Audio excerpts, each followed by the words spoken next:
Today we received a video message from Governor Rauner's bizarro world.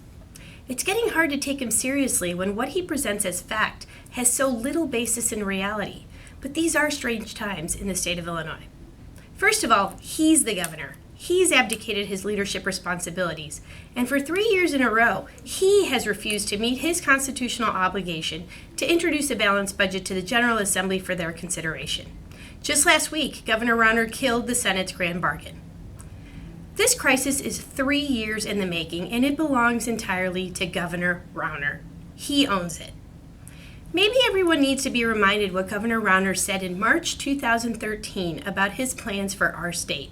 He said if he had to do a do-over and shut things down for a little while, that's what he was going to do. Well, that's what he's doing now, and he should buck up and own that too, and stop blaming others. The situation we are facing is serious. Governor Rauner's refusal to meet his constitutional duties has decimated social service agencies and vendors across the state. We are working tirelessly to support critical services for Illinois seniors. We're triaging under unprecedented financial circumstances to maintain basic state functions. I also want to make it crystal clear, I want to pay state employees. As Comptroller, I remain ready to pay the affected CMS employees on time and in full.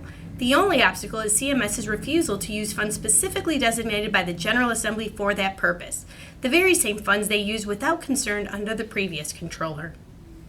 Now the governor has filed a lawsuit wasting more tax dollars and time. In court, he's demanding we put more money on a credit card that's overextended by $12 billion when we have a checking account with a balance of $93 million. That's poor money management, and we're not going to do that unless a judge directs me to do so.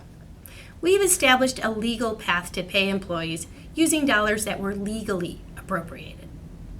Instead of paying employees' salaries out of funds that have always been used to pay salaries, the governor is now hoarding cash and setting up what he calls, quote, government shutdown prevention funds. Why not focus instead on a government shutdown prevention plan? It's called a balanced budget. Secondly, it's laughable that the person who is setting up a system for hiring strikebreakers is now the friend of the state employee.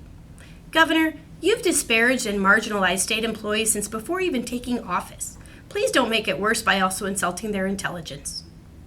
We are dealing with life and death decisions on a regular basis as a result of this budget crisis that Governor Rauner created. It's unconscionable that the governor is using it to try to score more political points. Here's how we are helping seniors.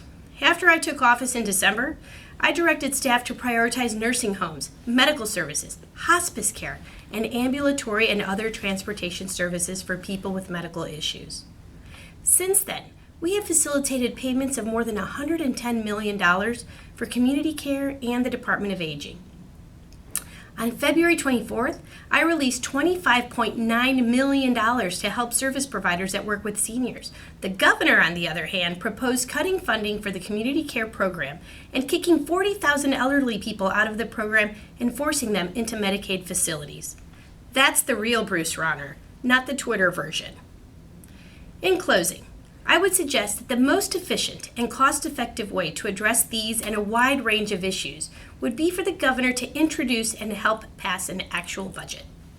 And I'll put this in clear terms for Governor Rauner since he likes to govern so much by Twitter.